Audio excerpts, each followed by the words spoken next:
Powersfera jenis armor atau perisai adalah sekumpulan jenis powersfera unik yang boleh dipakai pada badan penggunanya. Dahulu, Grakakus cuba mengumpul kesemuanya dan sebahagiannya kini ada pada simpanan Mekamato. Jom kita tengok satu persatu. Nombor 1, Mekabot.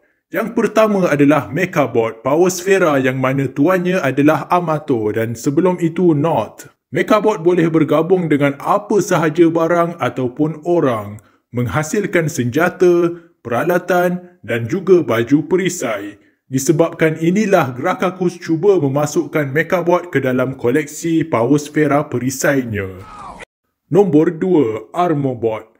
Armorbot adalah Powersfera yang dahulunya dimiliki Grakakus, kemudian Maskmana dan Amato sesudah itu. Maskmana telah meminjamkannya kepada kawan-kawan Boboiboy untuk kegunaan mereka dan berpecah kepada komponen topi keledar, sarung tangan dan juga boot kaki.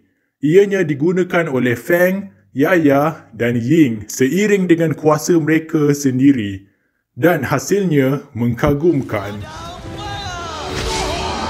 Nombor 3, Crystal Bot.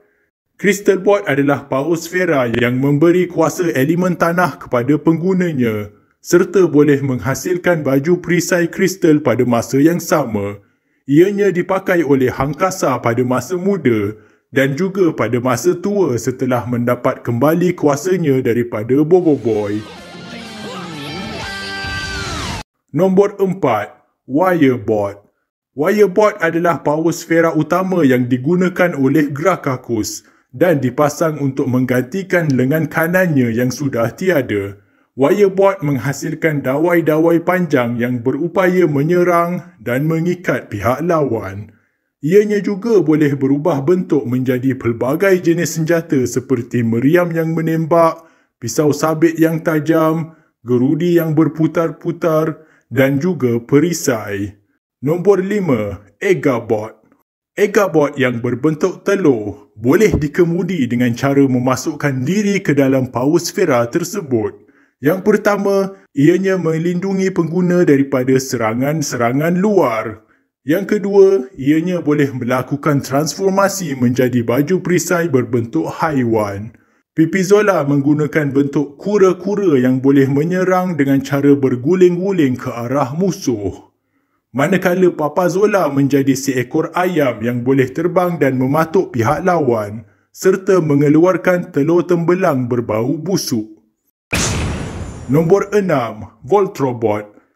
Voltrobot adalah Powersfera milik Grakakus yang boleh menjana kuasa elektrik bervoltan tinggi.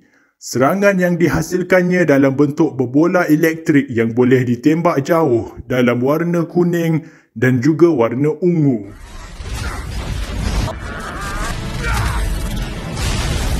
Kejutan elektrik yang dihasilkannya juga berupaya memisahkan Mekabot daripada Amato secara paksa.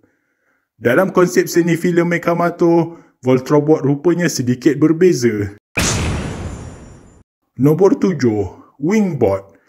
Wingbot adalah Powersfera ketiga yang kita lihat digunakan oleh Grakakus sewaktu di bumi. Powersfera ini boleh dipakai pada bahagian belakang tubuh badan dan berkembang menjadi sayap besi yang membolehkan penggunanya terbang dan dipertingkatkan lagi kelajuannya dengan booster roket. Gerakan penerbangannya juga lincah dan mampu mengelak ke sana sini. Nombor 8, Gamabot. Gamabot adalah Powersfera elemental yang memberi penggunanya kuasa elemen cahaya. Pada suatu masa dahulu, Retaka terjumpa Powersfera ini bersama kawannya Hangkasa yang juga menjumpai Crystal Bot. Retaka beroleh kuasa elemen cahaya sehingga tahap ketiga. Akan tetapi, kita tidak melihatnya memakai Gamabot sebagai baju perisai, tidak seperti Hangkasa yang memakai Crystal Bot. Kita hanya dapat tahu bahawa Gamabot adalah Powersfera jenis armor setelah melihat ianya ada dalam simpanan Grakakus sebagai salah satu Powersfera yang dikumpulnya. Nombor 9, Hookabot. Hookup Bot adalah powersfera berbentuk cangkuk yang dipakai oleh si lanun angkasa Kapten Separo pada tangannya. Ia boleh melakukan transformasi menjadi berbagai jenis senjata seperti pencangkuk besar berbentuk pedang, meriam yang boleh menembak dan juga boleh dilontar jauh sebagai cangkuk penangkap dan juga sebagai cangkuk penghancur. Setelah Kapten Separo dikalahkan, powersfera ini kini berada dalam simpanan Tapops. Seterusnya, kita kena bercakap tentang dua powersfera yang sebenarnya bukan jenis armor tapi secara tak langsung boleh menghasilkan pakaian baju perlindungan seperti perisai untuk penggunanya. Mereka adalah Magnet Bot dan juga Motor Bot. Dengan menggunakan Magnet Bot, Vargoba boleh menarik kepingan-kepingan besi di sekelilingnya untuk menghasilkan baju armor untuk dirinya, beserta segala jenis senjata dan perisai. Ini secara tak langsung menjadikannya seperti powersfera jenis armor. Satu lagi adalah Motorbot, yang fungsinya sebenarnya adalah untuk menghasilkan kenderaan-kenderaan seperti motosikal dan kereta untuk pengguna-penggunanya, beserta dengan topi keledar.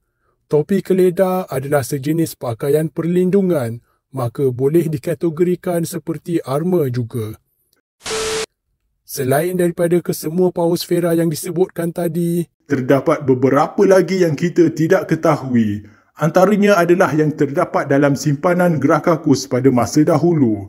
Kita tidak tahu apa yang terjadi kepada sebahagian powersfera ini. Mungkinkah ianya dikumpul kembali oleh Amato?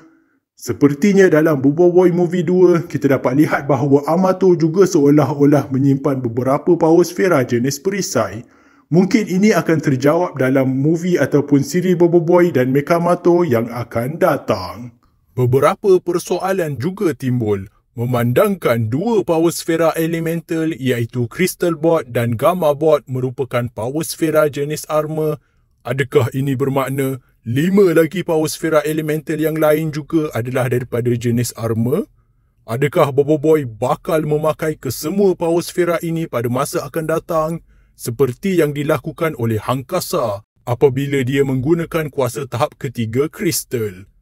Setiap 7 transformasi elemental Bobo Boy sudah pun kita lihat memakai baju perisai dalam arc Windara beserta dengan senjata pedang elemental unik untuk setiap transformasi. Tapi itu hanya versi baju perisai Windara dan bukan hasil ciptaan powersfera. Alangkah baiknya kalau pada masa akan datang kita dapat lihat Bobo Boy kuasa 7 beserta pakaian baju perisai elemental daripada setiap satu powersfera elemental yang asal.